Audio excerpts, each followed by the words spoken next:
Hi hello നമസ്കാരം. പുതിയൊരു വീഡിയോയിലേക്ക് സ്വാഗതം. അപ്പോൾ ഇന്ന് നമ്മൾ വീഡിയോയിൽ സെർച്ച് ചെയ്യുന്നത് സൂപ്പർ എംപാത്തുകളെ കുറിച്ചാണ്. ഹീൽഡ് ആയിട്ടുള്ള സൂപ്പർ എംപാത്തുകൾ, നാർസിസ്റ്റിക് അബ്യൂസിൽ നിന്നും ഹീൽഡ് ആയിട്ടുള്ള സൂപ്പർ എംപാത്തുകളെ കുറിച്ചാണ് ചർച്ച ചെയ്യുന്നത്. എന്തുകൊണ്ടാണ് സൂപ്പർ എംപാത്തുകളെ കുറിച്ച് ചർച്ച ചെയ്യുന്നതെന്ന് വെച്ച് കഴിഞ്ഞാൽ, എപ്പോഴും ഒരു നാർസിസ്റ്റിൻ്റെ വേഴ്സ്റ്റ് ആയിട്ടുള്ള പേടി സ്വപ്നം എന്ന് പറയുന്നത് ഇത്തരത്തിലുള്ള ഹീൽഡ് ആയിട്ടുള്ള സൂപ്പർ എംപാത്തുകളായിരിക്കും, അല്ലെങ്കിൽ അത്തരത്തിലുള്ള വിശേഷ ഗുണങ്ങളുള്ള വ്യക്തികളായിരിക്കും. എന്തുകൊണ്ടാണ് ഇത്തരം വ്യക്തികൾ സൂപ്പർ എംപാത്തുകളാണ് അല്ലെങ്കിൽ ആകുന്നു എന്ന് ചോദിച്ചു കഴിഞ്ഞാൽ, ഒരു സെറ്റ് ഓഫ് യുണീക്ക് ആയിട്ടുള്ള സ്കിൽസ്, യുണീക്ക് ആയിട്ടുള്ള എബിലിറ്റീസ് പൊസസ് ചെയ്യുന്നവരാണ് സൂപ്പർ എംപാത്തുകൾ. അവർക്ക് മറ്റുള്ളവർക്ക് കാണാൻ കഴിയാത്ത കാര്യങ്ങൾ കാണാൻ കഴിയും, മറ്റുള്ളവർക്ക് അറിയാൻ കഴിയാത്ത കാര്യങ്ങൾ അറിയാൻ കഴിയും. മറ്റുള്ളവരെക്കാൾ ഒരുപാട് എമ്പതി ഉള്ളവരും മറ്റുള്ളവർക്ക് നേരിടുന്ന ബുദ്ധിമുട്ടുകളും വിഷമങ്ങളും കൃത്യമായി അതേ ഇൻറ്റൻസിറ്റിയിൽ മനസ്സിലാക്കാനും കഴിവുള്ളവരാണ് സൂപ്പർ എംപാത്തുകൾ.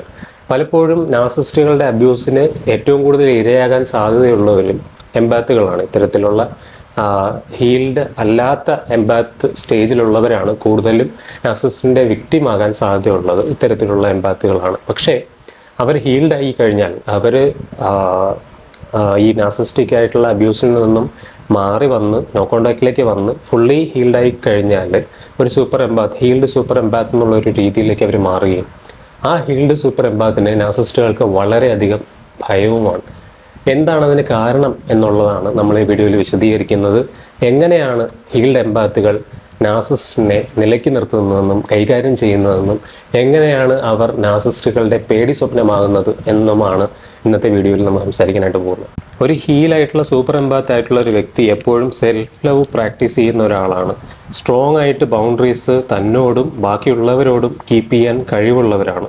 അവരവരുടെ ഓണസ്റ്റി പണയം വയ്ക്കാത്തവരും ജീവിതത്തിലെ വാല്യൂസ്, തൻ്റെ സ്വന്തം വാല്യൂസ് വളരെയധികം ഉയർത്തിപ്പിടിക്കുന്നവരും എല്ലാവരെയും ഈക്വലായിട്ട് ട്രീറ്റ് ചെയ്യപ്പെടേണ്ടതാണെന്നും ആർക്കും ഒരു തരത്തിലും അബ്യൂസുകൾ നേരിടേണ്ടവരല്ലെന്നും, അല്ലെങ്കിൽ ഏതെങ്കിലും തരത്തിൽ ഓപ്പറേഷൻ നേരിടുന്ന, ഇൻജസ്റ്റിസ് നേരിടുന്ന ആൾക്കാരെ അവരുടെ വേദനയെ, അതിൻ്റെ ഇമ്പോർട്ടൻസിനെ വളരെയധികം നന്നായി മനസ്സിലാക്കുന്നവരുമാണ് സൂപ്പർ എംപാത്തുകൾ. ഇത്തരത്തിൽ ഇനീഷ്യൽ സ്റ്റേജസിൽ അവർ സെൽഫ് അവെയർ ആകുന്നതിന് മുമ്പ്, സെൽഫ് കോൺഫിഡൻസ് ബിൽഡ് ചെയ്യുന്നതിന് മുമ്പ് ഏറ്റവും കൂടുതൽ നാർസിസ്റ്റുകൾക്ക് അല്ലെങ്കിൽ ഇത്തരം കൺട്രോളിങ്, മാനിപ്പുലേറ്റിംഗ് ബിഹേവിയർ കാണിക്കുന്നവർക്ക് ടാർഗറ്റ് ആവുന്ന ആൾക്കാരാണ്, അല്ലെങ്കിൽ എപ്പോഴും അവർ ഇരയാക്കുന്ന ആളാണ് ഒരു സൂപ്പർ എംപാത്ത് അല്ലെങ്കിൽ ഒരു ഹൈലി എംപത്തറ്റിക് ആയിട്ടുള്ള ഒരു പേഴ്സൺ. പക്ഷേ അവർ അവെയർനെസ്സിലേക്ക് വന്നു കഴിയുമ്പോൾ, അവർ ഹീലായി കഴിയുമ്പോൾ ഒരിക്കലും ഒരു നാർസിസ്റ്റിന് ഇവരെ തൊടാൻ പോലും കഴിയില്ല. അത്രയ്ക്കും ഒരു നാർസിസ്റ്റിന് എതിരെയുള്ള ഒരു വെപ്പണാകാൻ കഴിയുന്ന, അല്ലെങ്കിൽ നാർസിസ്റ്റിനെ ഡിസ്മാൻറ്റിൽ ചെയ്യാൻ കഴിയുന്ന ആൾക്കാരാണ് ഒരു സൂപ്പർ എംപാത്ത് എന്ന് പറയുന്നത്. ഇത്തരത്തിൽ എങ്ങനെയാണ് സൂപ്പർ എംപാത്തുകളെ, നാർസിസ്റ്റുകളെ നിരായുധരാക്കുന്നത് എന്നുള്ളതിൽ ഒന്നാമത്തേതായിട്ട് നമ്മളിവിടെ പറയുന്നത് സൂപ്പർ എംപാത്തുകളുടെ അല്ലെങ്കിൽ ഹീൽഡ് ആയിട്ടുള്ള സൂപ്പർ എംപാത്തുകളുടെ ചോദ്യം ചെയ്യാനുള്ള എബിലിറ്റിയാണ്. ഒരു നാർസിസ്റ്റ് പല രീതിയിലും പാസീവ് അഗ്രഷൻ കാണിക്കുമ്പോഴും, വിക്ടിം കാർഡ് ഇറക്കുമ്പോഴും, മാനിപ്പുലേറ്റ് ചെയ്യുമ്പോഴും അവരുടെ മൈൻഡ് ഗെയിംസ് കൃത്യമായിട്ട് ജഡ്ജ് ചെയ്യാനും അത് കൃത്യമായിട്ട് ഐഡൻറ്റിഫൈ ചെയ്ത് അവരിൽ നിന്നും ഇമോഷണലായിട്ട് ഡിറ്റാച്ച്ഡായി നിന്നുകൊണ്ട് അവരെ ചോദ്യം ചെയ്യാനും കെൽപ്പുള്ളവരാണ് ഇത്തരത്തിൽ സൂപ്പർ എംപാത്ത് ആയിട്ടുള്ള വ്യക്തികൾ. അത്തരത്തിൽ നാർസിസ്റ്റുകളെ നിരായുധരാക്കാനും വാ അടപ്പിക്കാനും വളരെയധികം കഴിവുള്ളവരാണ്. അതുകൊണ്ട് തന്നെ ഈ നാർസിസ്റ്റിൻ്റെ മൈൻഡ് ഗെയിംസിനെ കറക്റ്റായിട്ട് റീഡ് ചെയ്ത് ഇമോഷണൽ ഡിറ്റാച്ച്മെൻറ്റിലൂടെ അതിനെ നേരിടാൻ കഴിവുള്ള ഈ ഒരു എബിലിറ്റിയാണ് രണ്ടാമത്തെ കാര്യമായിട്ട് ഇവിടെ ഞാൻ പറയുന്നത്, നാർസിസ്റ്റിനെ ഡിസ്ട്രോയ് ചെയ്യുന്ന ഇവരുടെ ഒരു കഴിവ് എന്ന് പറയുന്നത്. മൂന്നാമത്തെ കാര്യം, സൂപ്പർ എംപാത്സിന് നാർസിസ്റ്റുകളുടെ ഈഗോ കംപ്ലീറ്റ്ലി ഡിസ്ട്രോയ് ചെയ്യാൻ കഴിയും എന്നുള്ളതാണ്. ഒരു നാർസിസ്റ്റിന് എപ്പോഴും വാലിഡേഷൻ വേണം, അഡ്മിറേഷൻ വേണം, അറ്റൻഷൻ വേണം. എന്നാൽ ഇതൊന്നും വേണ്ടാത്ത ആളാണ് ഒരു സൂപ്പർ എംപാത്ത്. ഇതിൻ്റെ എക്സാക്റ്റ് ഓപ്പോസിറ്റാണ് അവർ. അവർക്ക് കൃത്യമായിട്ടുള്ള ഐഡിയ ഉണ്ട് അവരുടെ സെൽഫ് വർത്തിനെ പറ്റിയിട്ടും അവരുടെ സെൽഫ് എബിലിറ്റീസിനെ പറ്റിയിട്ടും. അവരുടെ ഇൻഡ്യൂഷനും അവരുടെ ഇൻസ്റ്റിങ്ക്റ്റ് എബിലിറ്റീസും വെച്ചാണ് അവർ പ്രവർത്തിക്കുന്നത്. നാർസിസ്റ്റുകൾക്ക് എപ്പോഴും അവർ ബാക്കിയുള്ളവരെക്കാളും ബെറ്റർ ആണെന്ന് എപ്പോഴും മറ്റുള്ളവർ പറഞ്ഞുകൊണ്ടിരിക്കണം. ചുറ്റുമുള്ളവർ അങ്ങനെ അത് ചുറ്റുമുള്ളവരിൽ നിന്ന് അവർക്ക് എപ്പോഴും കിട്ടിക്കൊണ്ടിരിക്കണം. എന്നാൽ സൂപ്പർ എംപാത്ത് ഇത് ഒരു തരത്തിലും ഹീൽഡ് ആയിട്ടുള്ള സൂപ്പർ എംപാത്ത് ടോളറേറ്റ് ചെയ്യില്ല എന്നുള്ളതാണ്. അവർക്കറിയാം എല്ലാവരും ഈക്വൽ ട്രീറ്റ് ചെയ്യപ്പെടേണ്ടവരാണെന്നും ഫെയർ ആയി ട്രീറ്റ് ചെയ്യപ്പെടേണ്ടതാണെന്നും. വിക്ടിംസ് ആകപ്പെടുന്നവർക്ക് വേണ്ടി, അബ്യൂസ് അനുഭവിക്കുന്നവർക്ക് വേണ്ടി, ഓപ്പറേഷൻ അനുഭവിക്കുന്നവർക്ക് വേണ്ടി, ഈക്വലി ട്രീറ്റ് ചെയ്യപ്പെടേണ്ടവർക്ക് വേണ്ടി ശക്തമായി നിലകൊള്ളുന്നവരാണ് ഒരു സൂപ്പർ എംപാത്ത്. അതിനുവേണ്ടി വളരെയധികം സ്ട്രോങ് ആയി അഡ്വക്കേറ്റ് ചെയ്യുന്നവരാണ് ഒരു ഹീൽഡ് ആയിട്ടുള്ള സൂപ്പർ എംപാത്തി. അവരുടെ ഇൻസെക്യൂരിറ്റീസ് കൃത്യമായിട്ട് മനസ്സിലാക്കാൻ ഒരു സൂപ്പർ എംപാത്തിന് സാധിക്കും എന്നുള്ളതാണ്. അതുകൊണ്ട് തന്നെ ഇവരുടെ വീക്ക്നെസ്, ഒരു നാർസിസിൻ്റെ വീക്ക്നെസ് അവർക്കെതിരെ ഉപയോഗിക്കാൻ സൂപ്പർ എംപാത്തിന് വളരെയധികം കഴിവുണ്ട്. അത് കാരണം തന്നെ പലപ്പോഴും ഓൺലൈൻ സ്പേസുകളിലാണെങ്കിലും ഒരു നാർസിസിൻ്റെ കടന്നുകയറ്റം മറ്റൊരാളെ അബ്യൂസ് ചെയ്യുമ്പോൾ അവിടെ ഒരു സൂപ്പർ എംപാത്തിന് കൃത്യമായിട്ട് അവരെ നിരായുധരാക്കാനും അവരെ സ്റ്റോപ്പ് ചെയ്യാനും സാധിക്കും. അവരുടെ അബ്യൂസീവ് ബിഹേവിയേഴ്സ് ഇല്ലാതാക്കാനായിട്ട് സാധിക്കും.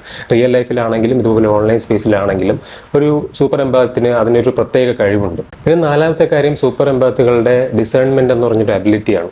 അതായത് നാർസിസ്റ്റുകളുടെ ടാക്ടിക്സുകൾ, അവരുടെ ബിഹേവിയറൽ പാറ്റേൺസ്, അവരുടെ ടെക്നീക്സ് എല്ലാം കൃത്യമായിട്ട് മനസ്സിലാക്കാൻ കഴിയുന്നവരാണ്, റീഡ് ചെയ്യാനുള്ള എബിലിറ്റി ഉള്ളവരാണ് സൂപ്പർ എംപാത്തുകൾ. ഒരു സൂപ്പർ എംപാത്തിന് കൃത്യമായിട്ട് അറിയാം ഒരു നാർസിസ്റ്റ് എന്ന് പറയുന്നത് ഒരു ഡെവലപ്മെൻ്റലി അറസ്റ്റഡ് ആയിട്ടുള്ള ഒരു കുട്ടിയാണെന്ന്. കാരണം അയാളുടെ ഉള്ളിലിരിക്കുന്ന ആ കുട്ടി കാണിക്കുന്ന ടാൻഡ്രംസ് ഒക്കെ വളരെ കൃത്യമായിട്ട് ഇവർക്ക് മനസ്സിലാവും. പിന്നെ അടുത്തൊരു പോയിന്റ് എന്ന് പറയുന്നത് സൂപ്പർ എംപാത്തുകളുടെ എംപവർമെൻറ്റ് അബിലിറ്റി എന്നുള്ളതാണ്. ഒരു നാർസിസ്റ്റിക് റിലേഷൻഷിപ്പിൽ അവർ പെട്ടാലും അതിനകത്ത് അതിനെ വിദഗ്ധമായിട്ട് മാനേജ് ചെയ്യാനുള്ള കഴിവ് എന്നുള്ളതിനൊപ്പം തന്നെ സ്വന്തമായിട്ട് എംപവേർഡ് ആവുന്ന ആൾക്കാരാണ് ഈ പറയുന്ന സൂപ്പർ എംപാത്സ്. വിക്ടിമായിരിക്കാൻ ഒരു തരത്തിലും ഈ പറയുന്ന ഒരു വിധേയപ്പെടാനായിട്ട് ഒരു തരത്തിലും തയ്യാറാവാത്തവരുമാണ്. അവരുടെ പേഴ്സണൽ പവറിൽ വളരെ കൃത്യമായിട്ടുള്ള ധാരണയുള്ളവരും സ്വന്തമായിട്ടൊരു നാർസിസ്റ്റിക് വിക്ടിം അല്ലെങ്കിൽ ഒരു നാർസിസ്റ്റിൻ്റെ അടുത്തു നിന്നും അല്ലെങ്കിൽ ടോക്സിക് ആയിട്ടുള്ള റിലേഷൻഷിപ്പുകളിൽ നിന്നും കംപ്ലീറ്റ്ലി വിഡ്രോൺ ആയിട്ട് അവരുടെ സ്വന്തം വാല്യൂസിൽ നിന്നുകൊണ്ടുള്ള ഒരു ലൈഫ് ബിൽഡ് ചെയ്യാൻ കഴിവുള്ളവരാണ് സൂപ്പർ എംപാത്തുകൾ. പലപ്പോഴും ചുറ്റുമുള്ള എല്ലാവരും അവർക്കെതിരായിരുന്നാലും ചുറ്റുമുള്ള സാഹചര്യങ്ങൾ മുഴുവൻ അവർക്കെതിരായിരുന്നാലും വളരെയധികം ബുദ്ധിമുട്ടുകൾ റിയൽ ലൈഫിൽ നേരിടേണ്ടി വന്നാലും അവരുടെ വാല്യൂ വിട്ട് കളിക്കില്ല എന്നുള്ളതാണ്. അവരുടെ വാല്യൂവിൽ നിന്നുകൊണ്ട് സ്വന്തമായിട്ട് ഇൻഡിപെൻഡൻ്റ് ആയിട്ടുള്ള ഒരു ലൈഫ് ബിൽഡ് ചെയ്ത് വരാനുള്ള ധൈര്യം കാണിക്കുന്നവരാണ്. അതുകൊണ്ട് തന്നെ നാർസിസ്റ്റിൻ്റെ അടുത്താണെങ്കിലും ഇത്തരത്തിലുള്ള ആൾക്കാരുടെ ഒക്കെ തന്നെ എവിഡൻസുകൾ ഡോക്യുമെൻ്റ് ചെയ്ത് സൂക്ഷിക്കുന്നവരാണ്. അവർക്കെതിരെയുള്ള തെളിവുകൾ ഡോക്യുമെൻ്റ് ചെയ്യുന്നവരാണ് സൂപ്പർ എംപാത്തുകൾ. അവർ വളരെയധികം സെൽഫ് കെയറിന് പ്രാധാന്യം കൊടുക്കുന്നവരാണ്. നാർസിസ്റ്റിൻ്റെ പലതരത്തിലുള്ള ഈ വിക്രിയകൾ സ്ട്രാറ്റജിക്കായിട്ട് വാച്ച് ചെയ്യുന്നവരാണ്, സ്ട്രാറ്റജിക്കായിട്ട് അതിനെ കാണുന്നവരാണ്. ഒരു ചെസ് ഗെയിം പോലെ ഒരു ഹോൾ പിക്ചർ കണ്ട് അതിനനുസരിച്ച് പ്രവർത്തിക്കുന്നവരാണ് ഒരു ഹീൽഡ് സൂപ്പർ എംപാത്ത് എന്ന് പറയുന്നത്. അപ്പോൾ ഇത്തരത്തിൽ നിങ്ങളൊരു ഹീൽഡ് സൂപ്പർ എംപാത്ത് ആണോ? ഇത്തരത്തിലുള്ള ബിഹേവിയേഴ്സും ട്രെയ്റ്റ്സും നിങ്ങളിലുണ്ടോ?